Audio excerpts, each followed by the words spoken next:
빈칸 추론 유형의 문제를 맞춰내기 위해서는 한 문장 한 문장을 정확하게 해석할 줄 아는 능력이 있어야 합니다.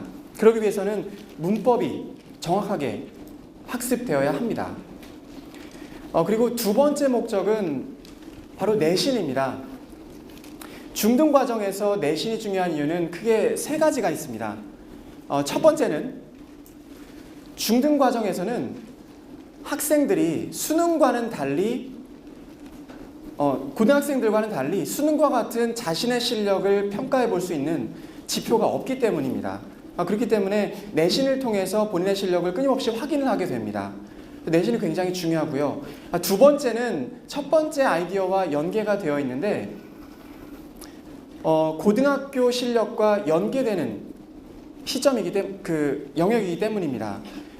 일례로 중학교 3학년 때 내신 점수가 좋지 않았던 한 학생이 고등학교에 올라가면서 점수가 올라가거나 하는 일은 거의 없습니다.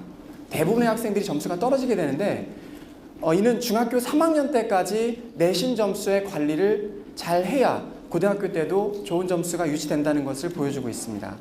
그리고 세 번째는요, 외고나 자사고와 같은 특목고 입시의 필수적인 요소이기 때문이라는 건데요. 그리고 아이들이 영어를 공부하는 세 번째 이유는 바로 이런 거죠.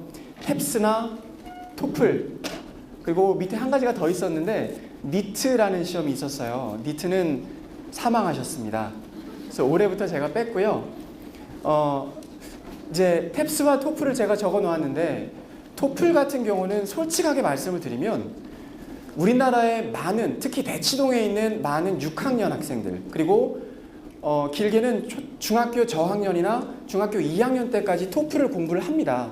그런데 저는 왜 토플을 공부하는지 도대체 모르겠어요. 물론 연세대학교나 고려대학교 국제화 전형이나 서강대학교 알바트로스 전형 같은 것을 준비를 벌써부터 하고 있다면 토플을 공부해도 괜찮습니다만, 토플을 공부한 학생들은 이런 특징이 있습니다. 제가 토플을 공부한 학생들을 쭉 받아오면서 가르쳐 보니까 토플이 지문이 리딩도 그렇고 리스닝도 그렇고 굉장히 길지 않습니까?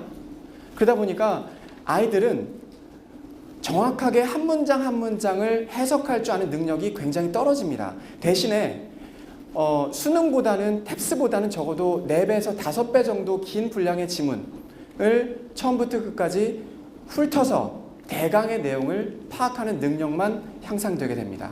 이런 아이들이 고등학교 1학년, 2학년이 되어서 수능 모의고사를 봅니다. 점수가 2등급, 3등급밖에 안 나옵니다. 근데 이는 당연한 결과라는 거죠. 정확하게 해석하는 능력이 떨어진 아이들이, 토플에만 길들여진 아이들이 정확하게 한 문장 한 문장을 해석해서 문제를 풀어야 하는 내신과 수능 문제에서는 약세를 볼 수밖에 없습니다. 그리고 탭스 같은 경우는 고등학생도 그렇고 중학교 3학년 학생들도 그렇고 특히 상위권 학생들이 수능을 대비하기 위해서 혹은 수능을 대비하기 시작하면서 많이 공부하는 시험이죠. 어찌됐건 간에 그 시험 영어를 목표로, 좋은 점수를 목표로 영어를 공부하는 것이 실력을 향상시켜주는 것에는 틀림없습니다만 어떤 시험이 수능과 가깝고 우리 아이에게 도움이 되고 내 아이의 영어를 세지게 해줄 수 있는지는 알고 계셔야 될 것 같아서 준비를 해봤습니다. 이상 그 세 가지가 아이들이 영어를 공부하는 큰 목표일 거예요. 첫 번째, 수능. 두 번째, 내신. 세 번째, 인증시험 점수입니다. 그런데 어머님들은 이 결과만 보고 먼저 평가를 하시죠. 우리 아이의 수능 등급이 2등급밖에 안 돼. 또는 탭스 점수가 600점, 700점밖에 안 돼.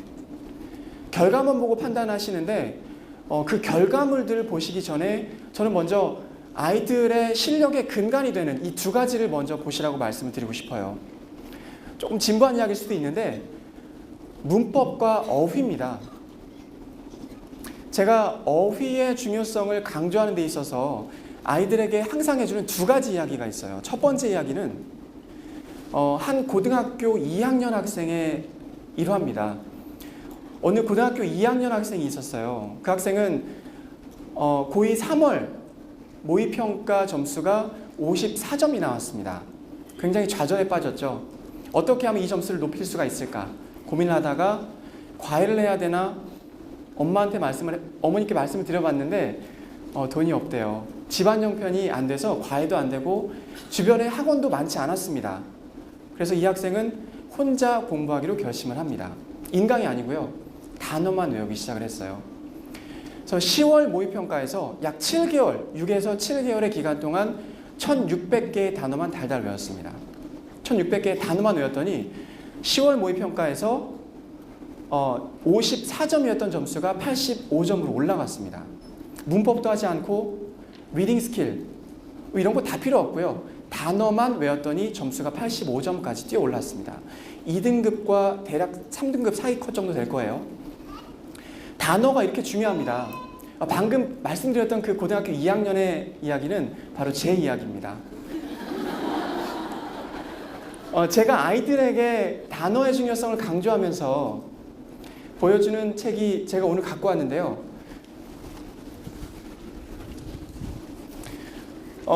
위에 있는 책이에요. 제가 뭐 책 홍보를 하기 위해서 한 게 아니고 제가 고등학교 2학년 때 봤던 단어장을 아이들에게 항상 보여줍니다. 이 단어장을 잘 보시면 조금 특이한 게 있죠. 지금 화면이 어두워서 잘 안 보이는데 제가 많이 봤던 책의 아랫부분은 이렇게 검게 바뀌어 있습니다. 선생님, 저는 단어가 잘 안 외워져요. 어떻게 하면 단어를 쉽게 외울 수 있죠? 쉽게 외울 수 있는 방법은 없어요. 저는 이 단어를 잠자기 전에도 보고 일어나서도 보고 학교를 오가며 테이프를 통해서 외웠던 단어를 학습했습니다. 그리고 외워지지 않는 단어들은 따로 정리를 해서 쉬는 시간마다 보기도 했어요. 지갑에 껴놓고 그 지갑에 보면 왜 그 여자친구 사진 껴놓는 이렇게 뭐 투명한 부분 있지 않습니까? 거기에 단어를 껴놓고 봤거든요. 그렇게 해서 잠자다가 누군가 나를 깨워서 몇 페이지에 있는 어떤 단어가 어떤 뜻이냐고 물어도 말할 수 있을 정도로 달달 외웠습니다. 우리 아이들이 이렇게 열심히 영어 공부하고 있나요? 단어 공부 이 정도로만 하면 절대 안 까먹습니다.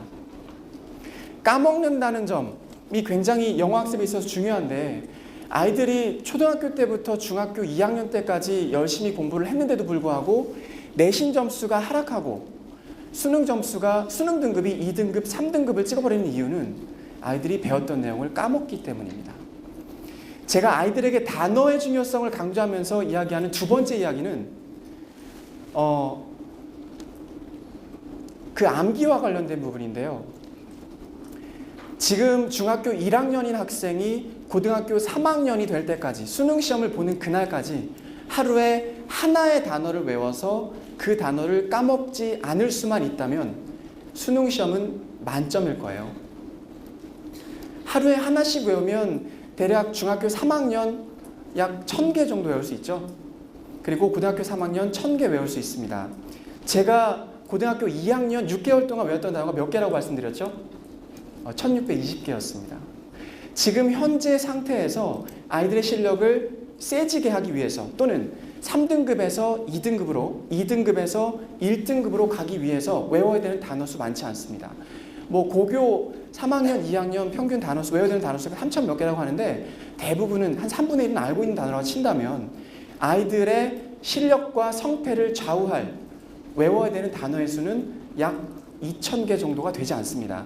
두 개를 외우면요 6년 동안 외우게 되는 단어의 수가 4000개가 되죠. 하루에 3개만 외워서 까먹지 않을 수 있다면 6000개가 됩니다. 5개만 외우면 아마 영어 박사 될 거예요. 단어가 이렇게 쉽기도 하고 자꾸 외우면 까먹는데 계속해서 반복해서 외울 필요가 있다라는 점을 좀 말씀드리고 싶었고요. 좀 이따 말씀드린 부분하고 연결이 되기 때문에 제가 좀 가져나왔고 두 번째 이야기는 문법과 관련된 이야기입니다. 아이들이 문법을 공부하는 이유는 뭘까요?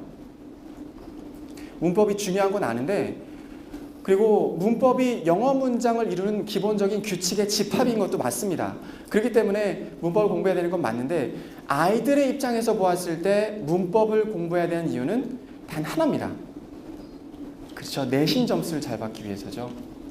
우리 때와는 달리 교과서 본문만 달달 외워가지고는 내신 만점이 나오지가 않아요.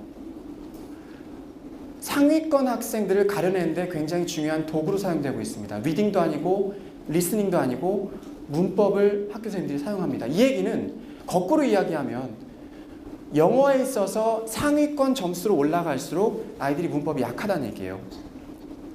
그래서 문법이 굉장히 중요한데 제가 지금 문제를 좀 두 가지를 가져왔거든요. 올해 1학기 단대부중 2학년 문제에 출제됐던 문제예요. 잘 보이실지 모르겠는데 잘 보이네요. AC에서 사용된 투부정사의 용법을 쓴 후 보기의 문장을 각각의 용법대로 구분하여 모두 적으시오라는 문제가 나왔습니다. 그리고 심지어 문제 배점이 6점입니다. 한 문제 틀리면 94점이 됩니다. 기존의 문제들과는 좀 차별화되어 있죠. 요즘 들어 이런 문제가 좀 많이 나오고 있는데 투부정사의 용법을 고르는 문제였는데 단순하게 용법만 고르는 게 아니라 정확하게 이 용법으로 쓰인 문장을 골라내는 것을 요구하고 있습니다. 문제가 많이 어려워졌어요. 단대부중 2학년 문제였습니다. 이 문제 말고요. 제가 한 문제만 더 보여드릴게요. 조금 짜증나는 유형의 문제거든요. 어머님이 웃으시는 이유를 제가 압니다. 보기만 해도 짜증이 밀려오시죠? 다음 중 어법상 맞는 문장의 개수는 2010학년도 개원중학교 2학년 문제였습니다. 아이들이 이런 문제를 보고 풀어야 돼요. 이런 유형의 문제를 맞닥뜨렸을 때 우리 학생들의 반응은 보통 두 가지 중에 하나입니다. 첫 번째는 10번 문제였죠. 9번, 8번의 답안지와 비교하기 시작합니다. 9번의 답안지가 3번, 10번도 3번이면 8번, 9번이 3번이면 10번은 죽어도 3번은 아닐 거야 라고 유추하죠. 두 번째 유형의 학생들은 이거예요. 좀 비논리적으로 접근하는데 문장들을 이렇게 봅니다. 보다가 선택지를 보니까 2개, 3개, 4개, 5개, 6개잖아요. 10개의 문장 중에 2개. 이게 너무 적은 것 같아요. 고르기는. 3개. 이거 아직도 적어요. 4개, 5개가 적당한 것 같고 6개는 너무 많은 것 같습니다. 그래서 3번 아니면 4번으로 찍으라는 말이 거기서 나왔나 봐요. 3번 아니면 4번으로 많은 학생들이 찍었습니다. 답은 몇 번이죠? 답은 5번 6개였습니다. 굉장히 어려운 문제예요. 그래서 이런 문제들을 아이들이 풀려면 문법을 알아도 그냥 기본적인 내용만 파악하고 넘어가는 게 아니라 정확하게 어떤 문법이 어떤 유형으로 적용되는지까지 파악이 돼야 된다는 겁니다. 문법에 대한 학습이 정확하게 이루어져야 됩니다. 그렇게 해서 문법과 어휘에 관련된 이야기를 제가 좀 말씀을 드렸는데 이게 전체적인 그림을 제가 안 보여드렸는데 큰 그림을 보시면 하나의 나무거든요. 아이들의 영어 실력의 근간을 이루는 문법과 어휘 학습이 굉장히 중요하다라는 말씀을 좀 드리고 싶었습니다. 그리고 나서 리딩과 스피킹, 리스닝, 라이팅과 같은 영역으로 이어지게 되는 거죠. 리딩, 리스닝을 인풋, 그리고 스피킹, 라이팅을 아웃풋이라고 이야기를 하는데 아까 이제 니트는 사망하셨기 때문에 스피킹, 라이팅은 중요치 않다라고 생각하실지도 모르겠지만 여기서 중요한 영역이 하나 있습니다. 리딩, 리스닝은 당연히 중요한 영역이고요. 스피킹과 라이팅 영역 중에 중요한 영역이 있다면 어떤 영역일까요? 라이팅 영역입니다. 스피킹 영역은 우리나라 제도권 내 시험에서는 테스트를 하지 않습니다. 니트 시험에서 테스트를 할 예정이었지만 이제 들어갔기 때문에 테스트를 하지 않고요. 라이팅 영역이 중요하다고 생각을 합니다. 이는 아까 제가 리딩과 리스닝을 인풋이라고 말씀드렸죠. 아이들이 끊임없이 정보를 받아들이면 그 받아들인 정보를 가지고 한번 일기장에 써본다거나 라이팅을 통해서 한번 써본 아이들과 써보지 않은 아이들이 큰 차이를 보이기 때문인데요. 이거는 제가 단연간 아이들을 일기 쓰기를 통해서 가르쳐본 결과 느낀 점이에요. 저희 깊은 생각 프로그램 중에 이런 프로그램이 있습니다. 전 학년, 전 레벨에서 매주 정해진 분량의 뉴베리 수상작을 읽고 정해진 분량의 독서 감상문을 영어로 써내라는 숙제가 있습니다. 그래서 그 과정을 통해서 아이들이 리딩과 리스닝을 통해서 배웠던 표현들을 한번 써볼 수가 있는데 이렇게 해본 아이들과 그렇지 않은 아이들이 큰 실력을 보였다는 걸 제가 느꼈습니다. 그리고 이 부분까지는 지금 말씀드린 부분까지는 아마 다른 학원들과는 큰 차이가 없을 거예요. 어떤 그 정해진 교실의 환경에서 선생님은 강의를 하고 학생은 배웁니다. 대치동에 굉장히 많은 학원에서 그러한 방식으로 수업을 진행을 하고 있는데, 그리고 집에 가면 아이들의 머릿속에 들어간 정보들이 모두 휘발돼 버립니다. 사라져 버려요. 그 이유는 복습을 하지 않았기 때문입니다. 아니, 했더라도 굉장히 어설프게 했기 때문이에요. 저희 깊은 생각 프로그램은 복습을 굉장히 중요시하고 있습니다. 그 큰 그림에서 리뷰가 햇빛과 물에 해당하는 부분이죠. 문법과 어휘가 토대가 되었다면 리딩, 리스닝, 스피킹, 라이팅을 통해서 학습을 하고 이 부분에 대한 복습이 없다면 모두 휘발돼 버리는 정보에 불과하다는 겁니다. 리뷰와 관련돼서 또 제가 가끔 아이들에게 강조하는 부분이 또 하나 있는데, 한 고등학교 2학년 학생 이야기입니다. 물론 이번엔 그냥 말씀드릴게요. 제 이야기예요. 제가 고등학교 2학년 때요, 3월 달에 본 모의고사에서 수학 점수가 19점이 나왔어요. 저는 문과 성향이 굉장히 강한 아이였습니다. 책 보는 거 좋아하고요. 책 읽고 생각하고 창밖 보고 이런 것을 좋아하는 학생이었습니다. 수학은 너무 싫었어요. 그때 4월 달까지만 해보고 안 되면 포기하자는 마음으로 4월 달에 수학 시험을 봤는데 9점이 나왔어요, 그때는. 그래서 제 별명이 9점이었습니다. 수학이 80점 만점이었거든요. 4월 달부터 수학을 포기하기 시작했고요. 3월 달부터 영어만 공부했어요. 수포자라고 하죠. 저는 전포자였습니다. 전과만 포기하고 고2 때부터 영어만 공부해서 나 영어를 좋아하니까 대학을 영어로 가자. 영문학과 괜찮을 것 같다. 그리고 고3 때 이제 통역이 하고 싶어서 통역의 길로 접어들 이제 마음을 먹게 됐는데, 고2 때부터 영어를 공부하면서 리뷰의 필요성을 굉장히 절감했습니다. 많은 학생들이 똑같은 환경에서, 똑같은 교실에서, 똑같은 선생님으로부터 같은 교재를 사용해서 공부를 하는데 실력의 차이가 있습니다. 그 실력의 차이는 리뷰가 만들었다는 겁니다. 제가 고등학교 2학년 때 다른 아이들과 다를 바 없었습니다. 학원도 다니지 않았고 따로 공부하는 것도 없었고 인강도 들을 수 없었습니다. 인터넷이 막 발전하기 시작하는 시대였기 때문이죠. 그때 제가 깨달았던 게 리뷰였어요. 2년 동안 토익을 준비했습니다.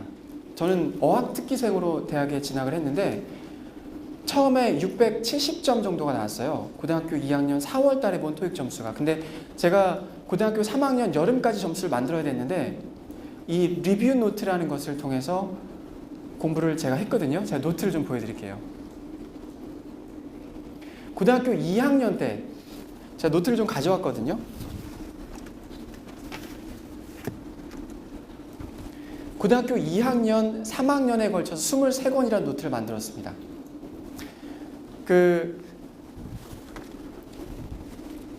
이 노트 내용이 좀 궁금하시죠? 오늘은 크게 말씀드릴 세 가지 중에 두 번째 이야기인데, 두 번째 이야기 중에 리뷰입니다. 제 노트를 좀 공개하려고 가지고 나왔어요. 잘 보시면 제가 리뷰 노트를 만드는데 주안점을 두었던, 중요시했던 세 가지 포인트가 있었습니다. 첫 번째, 한 장에 들어가는 표제어의 수는 10개가 넘지 않는다. 요즘 아이들 보면 환경을 생각한다고 한 페이지에 빽빽하게 글씨 쓰는 학생들 굉장히 많습니다. 접어서 한 페이지에 막 100개의 단어들이 넘게 들어가게 이제 필기를 하는데, 학습 이론 중에 굉장히 중요시 여겨지는 부분 중에 동기 이론이 있습니다. 아이들에게 동기부여가 되지 않으면 학습할 의욕도 굉장히 떨어져요. 저는 제 자신에게 동기를 줄 사람이 없었기 때문에 제 자신이 저에게 동기를 줄 무언가를 만들고 싶었습니다. 그게 리뷰 노트였어요. 한 페이지 한 페이지가 빨리 넘어갑니다. 하루에 5장 만들었습니다. 그리고 두 번째 주안점을 두었던 점은 색볼펜을 쓰되 3가지 이상의 볼펜을 쓰지 않는다. 그리고 좋아하는 표현이 생기면 하트를, 중요한 표현이 생기면 별표를 쳐넣는다. 그래서 보시면 하트도 있고 별표도 있고 막 표현들이 정리가 되어 있죠. 그리고 내가 봤던 표현이 어디서 본 것인지 밑에 예문까지 적어놔야 나중에 그 표현을 다시 봤을 때 머리가 한번 자극되거든요. 우리 학습은 머리를 얼만큼 자극시킬 수 있는지 문제예요. 그래서 배웠던 내용을 막 이상한 것과 연계시키고 이상한 발음과 연계시키고 그렇게 끊임없이 뇌를 자극을 시켜야 머릿속에 더 오래 남게 되는 거거든요. 그런 방법을 스스로 찾았던 거죠. 단어를 그냥 적고 뜻만 외우면 반드시 잊어버리게 됩니다. 그렇기 때문에 배웠던 표현과 배웠던 단어들을 어디서 봤던 것인지 밑에 예문을 통해서 반드시 확인을 해야 됩니다. 자, 그 부분이 제가 말씀드리고 싶었던 그 리뷰 두 번째 부분이었고요. 제가 그 이론적 근거를 보여드리기 위해서 좀 자료를 하나 찾아왔어요. 그 독일의 굉장히 유명한 교육심리학자 에빙하우스라는 분인데 그림 만드신 곡선이거든요. 망각 곡선이라는 그 그래프로 굉장히 유명하신 분입니다.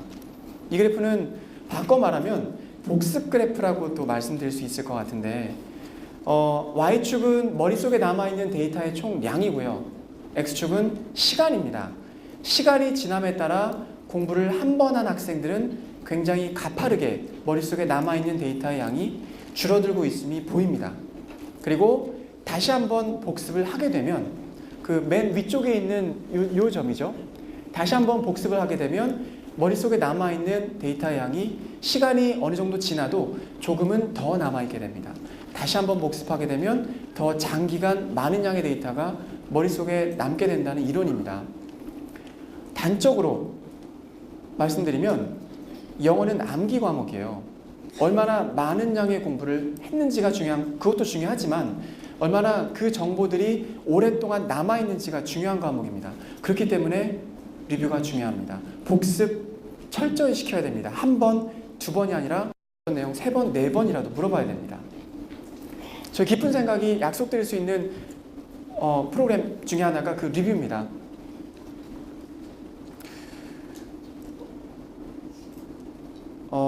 그래서 리뷰까지 말씀드렸고 이게 좀 이제 지금까지 말씀드렸던 큰 그림인데 이렇게 해서 하나의 영어 나무가 완성이 되거든요. 요즘에 뭐 영어숲 이런 말들 많이 하는데 대치동의 대부분의 아이들이 초등학교 때 중고등학교, 중학교를 거쳐서 적어도 6개월에서 1년은 영어 학원을 한 번 정도는 다닌 경험이 있는 아이들이라고 해요.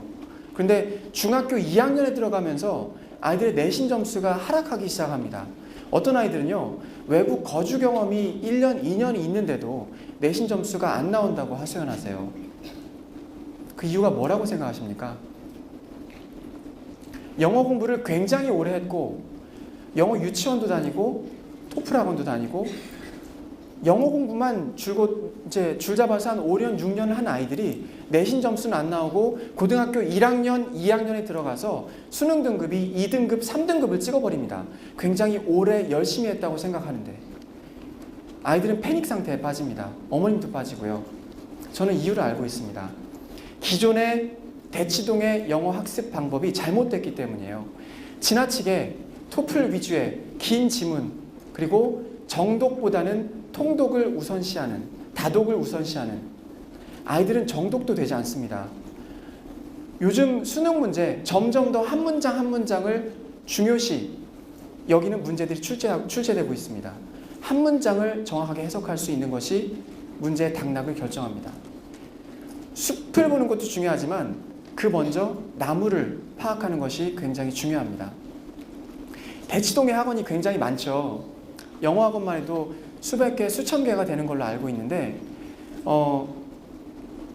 정확한 복습, 끊임없는 복습과 그리고 정확한 문법 학습 그리고 중학교 1학년 때부터 모의고사를 통해서 다져진 학생들의 실력은 고등학교 1학년이 되었을 때 첫 번째 내신에서 그리고 첫 번째 수능 모의평가에서 점수는 확실히 다를 것입니다. 제가 준비한 이야기는 여기까지고요. 제가 시간 관계상 좀 말씀을 못 드린 부분이 있는데 그 부분은 터닝 포인트라고 하는 소규모 간담회가 준비되어 있거든요. 6월 28일과 7월 1일에 예정되어 있습니다. 이따가 설명회 끝나고 나가시면서 문 밖에서 접수를 받고 있으니까요. 예약을 하시고 그 자리에서 더 자세한 말씀 나누도록 하겠습니다. 중등부 ERS 영어과 원장 임현수였습니다. 감사합니다.